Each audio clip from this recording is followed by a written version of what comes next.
What if you stumbled upon a tiny cafe in the middle of nowhere and the menu offered not food, but 3 questions that could change your entire life? Are you ready to find out what they are? The Cafe on the Edge of the World Summary of Key Ideas. Introduction. This Cafe on the Edge of the World summary explores John Strelecky's powerful parable about a man who gets lost and discovers a mysterious cafe. Instead of food, the menu offers 3 profound questions. Why are you here? Do you fear death?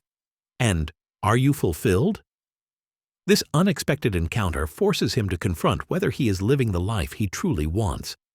The book has become a global phenomenon, translated into over 40 languages, because it speaks to the universal human desire for meaning and purpose. Who this book is for. This book is for anyone who feels dissatisfaction despite external success. It is for the high achiever who climbed the corporate ladder only to find it was leaning against the wrong wall. It is for the parent who dedicated their life to their children and is now wondering what is left for them. In short, this book is for anyone ready to stop living on autopilot and start living a life of conscious choice and authentic purpose. About John Strelecky. John Strelecky is an inspirational author whose work has been translated into over 45 languages. Before writing The Cafe on the Edge of the World, he and his wife traveled the world for a year.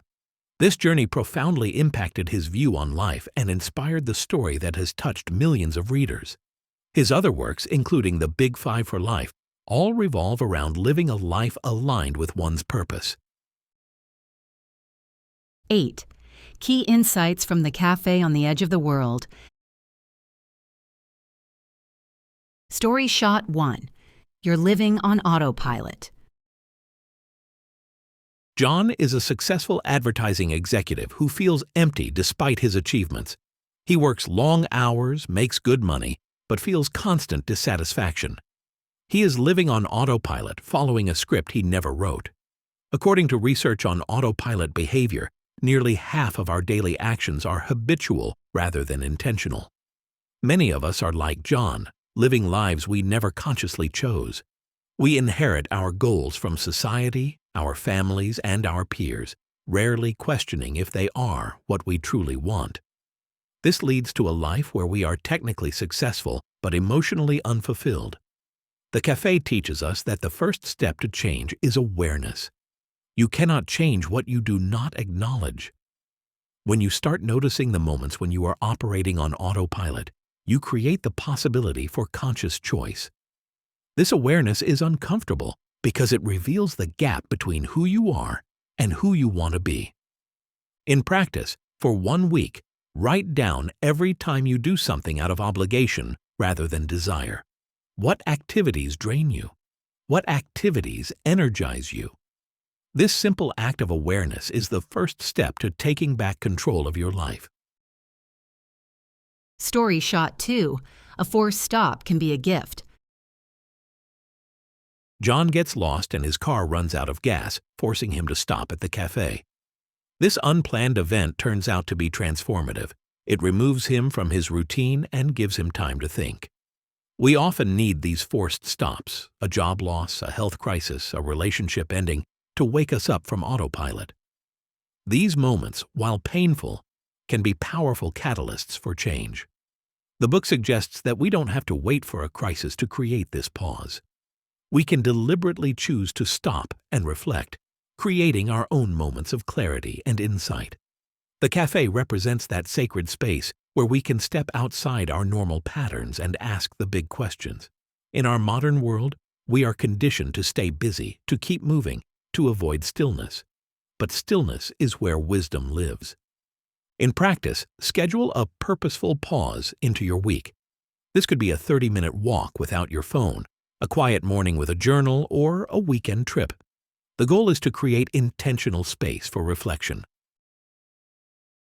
Story Shot 3. The first question. Why are you here? The first question on the cafe menu is, why are you here? This is not about your physical location, but about your purpose for existing. Most of us have never taken time to answer this question.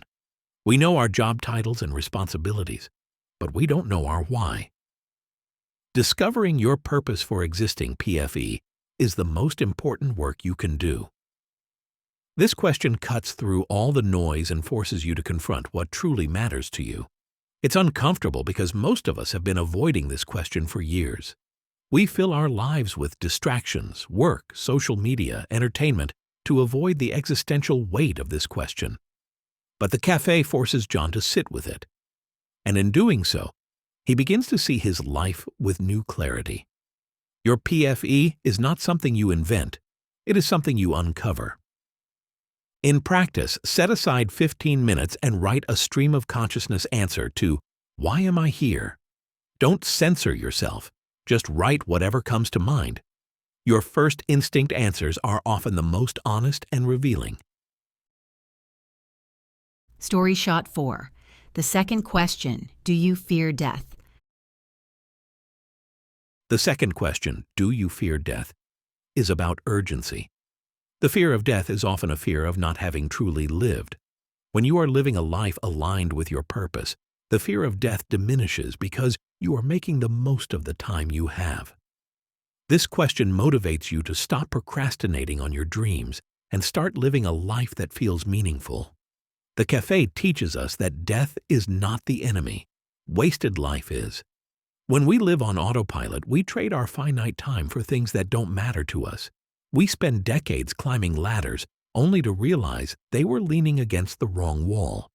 The fear of death is a wake-up call. It reminds us that our time is limited and that every day we delay living our truth is a day we will never get back. In practice, imagine you are at the end of your life, looking back. What are the things you would regret not doing? Make a list of these things. This is your anti-regret list. Now pick one item and take the smallest possible action toward it today. What would you regret not doing if your life ended today? Story shot 5. The third question, are you fulfilled? The final question, are you fulfilled, ties the first two together.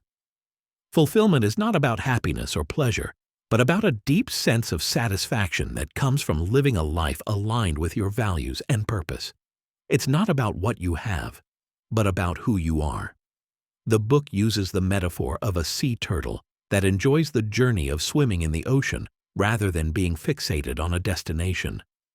This aligns with research on intrinsic motivation, which shows that people who focus on the process rather than outcomes report higher life satisfaction. Fulfillment is found in the process, not the outcome. Many people chase external markers of success, money, status, possessions, only to discover that these don't bring fulfillment. True fulfillment comes from within, from knowing that you are living authentically. The cafe teaches us that fulfillment is not a destination you arrive at. It is a state of being you cultivate. In practice, at the end of each day, rate your sense of fulfillment on a scale of 1 to 10. What activities contributed to a higher score? What detracted from it? Track this for 2 weeks to see patterns emerge. Story shot 6. The power of the PFE, purpose for existing. The PFE is your personal compass. It's the reason you get up in the morning, the thing that makes you feel most alive. It's not a job title or a role, but a deep-seated sense of purpose that guides your choices. Once you have a clear sense of your PFE, making decisions becomes much easier. You simply ask yourself, does this align with my PFE? If the answer is no, you don't do it. This clarity is liberating. It frees you from the tyranny of other people's expectations. It allows you to say no to opportunities that don't serve your purpose and yes to the ones that do. The cafe teaches us that your PFE is not static. It can evolve as you grow and change. But having a clear sense of it at any given moment gives you direction and focus. In practice, create a PFE statement for yourself. It should be a short, memorable sentence that encapsulates what you are all about. For example, my purpose is to inspire creativity and courage in others. Write it down and put it somewhere you will see it every day. Want more clarity on your purpose for existing? Follow the Story Shots podcast for bite-sized episodes on meaning, focus, and life design, so you can turn big questions into small daily choices. If you only do one thing this week, try a 30-minute purposeful pause with no phone. What did you notice about what energizes you, what drains you, and what you've been postponing? Story Shot 7. The Myth of Someday. Many of us live our lives in a state of perpetual waiting. We tell ourselves that we will pursue our passions someday, when we have more time, more money, or more security. Bronnie Ware's research on end-of-life regrets confirms that "I wish I'd had the courage to live a life true to myself" is the most common regret people express on their deathbeds. The book argues that someday is a dangerous myth. It's a way of procrastinating on our lives. The reality is that we are always spending our time and energy on something. The question is, are we spending it on things that matter to us? Every single day we are making choices about how to use our finite time. If we spend it on things that don't matter to us, we are trading our lives for things we don't even want. The cafe teaches us that someday never comes. There will never be a perfect time to start living your truth. The time to start is now. In practice, identify one thing you have been putting off for someday. Break it down into the smallest possible first step you can take today. Do you want to write a book? Open a new document and write the first sentence. Do you want to travel? Research flights to your dream destination. Take action today, no matter how small. Which menu question hit you hardest, and why? Story Shot 8. The 7-Day Experiment. The book suggests a simple but powerful experiment to start living a more purposeful life. For 7 days, dedicate 30 minutes each day to an activity that aligns with your PIFE. It could be anything from painting to hiking to volunteering. This experiment shows you that living a purposeful life is not a far-off dream, but a series of small daily choices. The beauty of the 7-day experiment is that it is low risk and high reward. You are not committing to a massive life overhaul. You are simply testing what it feels like to prioritize your purpose for 1 week. Most people who complete this experiment report that it changes their perspective on what is possible. They realize that they do have time for what matters. They just need to make it a priority. In practice, choose your 7-day experiment today. What is one activity that makes you feel alive? Schedule 30 minutes for it in your calendar for the next 7 days. Treat this time as non-negotiable. At the end of the week, reflect on how it felt and whether you want to continue. Mental models and frameworks. The 3 questions. A framework for self-reflection and course correction. The PFE, Purpose for Existing. Your personal mission statement and decision-making filter. The 7-day experiment. A method for testing and integrating new, purposeful activities. The museum of your life. A mental model for prioritizing your time and energy. The turtle and the wave.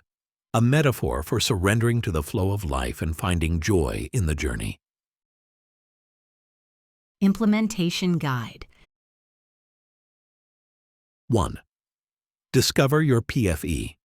Spend 30 minutes journaling on what makes me feel most alive. Your PFE is your internal compass. 2. Conduct a 7-day experiment.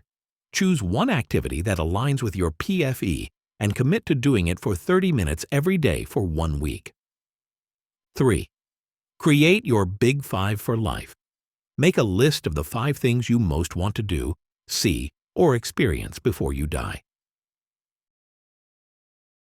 Final summary. The Cafe on the Edge of the World is a simple but profound book that offers a powerful message of hope and empowerment. It reminds us that we are the authors of our own stories and that we have the power to create a life that is meaningful and fulfilling. The book's strength lies in its simplicity and its use of relatable metaphors and stories. It is a quick read, but its message will stay with you long after you finish the last page. However, the book is not without limitations.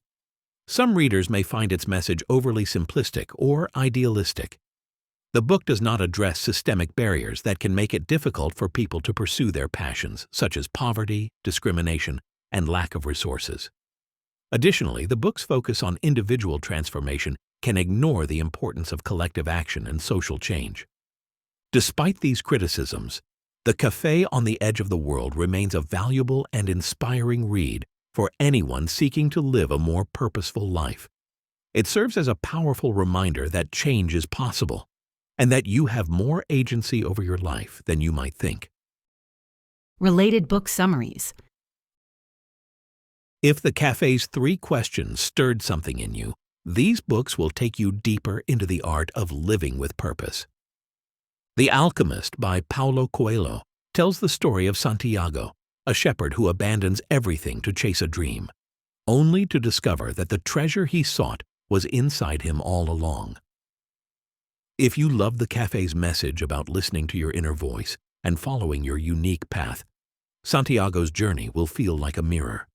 What if the universe really is conspiring to help you find your purpose? Viktor Frankl's Man's Search for Meaning takes The Cafe's questions to their most extreme test: a Nazi concentration camp. Frankl, a psychiatrist who survived Auschwitz, discovered that those who found meaning, even in unimaginable suffering, were more likely to survive. If you want proof that purpose isn't a luxury but a survival tool, this book delivers it. Can you find your why even when everything is stripped away? The 4 Agreements by Don Miguel Ruiz offers 4 deceptively simple rules that can free you from the mental prison most of us live in. Be impeccable with your word, don't take anything personally, don't make assumptions, and always do your best. These agreements are the practical toolkit for living the authentic, purposeful life The Cafe encourages. What would change if you committed to just one of these agreements for a month? If this book hit a nerve, you'll probably love the related summaries too. Each one approaches purpose from a different angle: dreams, meaning under pressure, and personal freedom. Explore them in the free Story Shots app and save the ones you want to revisit later. Which of these should we cover next on the podcast, and why? Ready to turn The Cafe's 3 questions into something you can actually do this week? Follow the Story Shots podcast for more 15-minute episodes that help you spot autopilot, choose what matters, and build momentum with simple experiments. Download the free Story Shots app at getstoryshots.com to save this summary, highlight your favorite lines, and revisit the prompts when you're making real decisions. You'll also find hundreds of other summaries in text, audio, animation, and infographic, so you can keep learning in 15 minutes a day. If you want the full emotional punch of the story, get the audiobook for free using the link in the description or the Story Shots app. Hearing the narrative can make the questions feel less abstract, perfect for a walk, commute, or gym session. Then run the 7-day experiment. Pick one alive activity and protect 30 minutes daily for a week. You're not changing your whole life, just proving to yourself you can choose. Now the real question: which action will you take in the next 24 hours? A purposeful pause, writing your PFE statement, or starting day 1 of the 7-day experiment? Drop your answer in the comments and what you'll do. Your choice might be the nudge someone else needs to stop waiting for someday and start today.